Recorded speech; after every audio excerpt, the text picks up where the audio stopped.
This particular aircraft has had a short, relatively short, but a very spectacular and intensive career as a plane, as a fighter plane.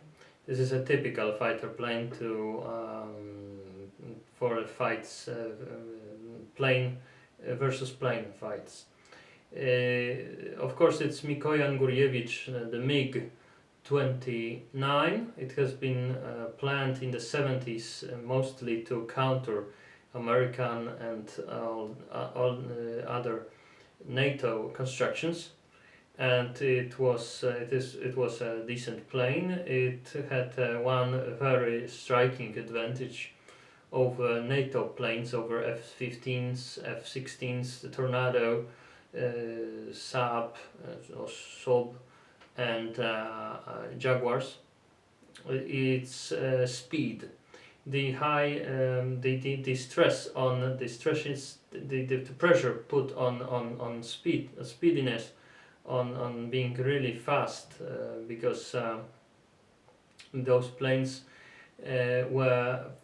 are able to fly with the speed, maximum speed 2.3 Mach, so 2.3 the speed of sound.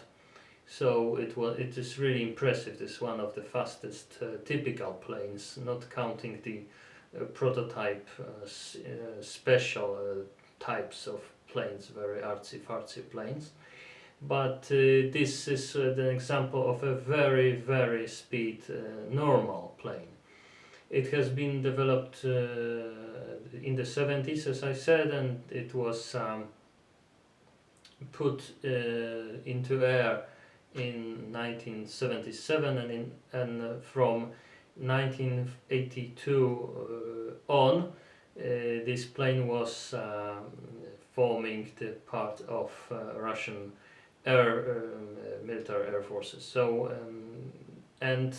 already in the year when the Soviet Union was collapsing, 1990s, the Soviet government and the Russian government afterwards stopped buying new planes of this type, but this model was still developed and modernized, and it's still developed and modernized nowadays.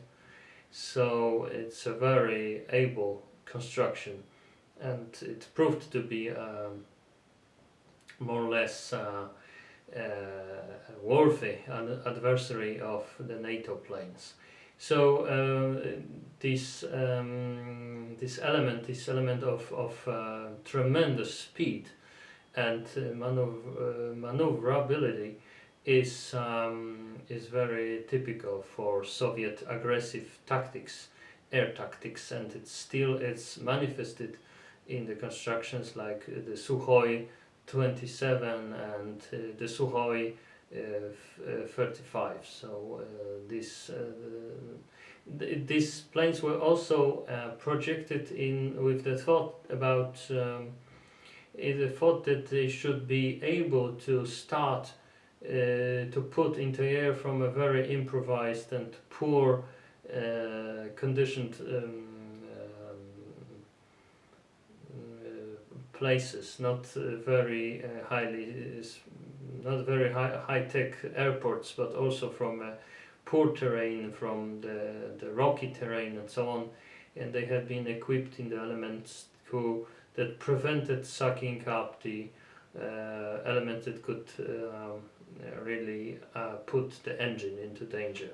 So there was it is a rough plane, and it was projected as a rough conditions plane.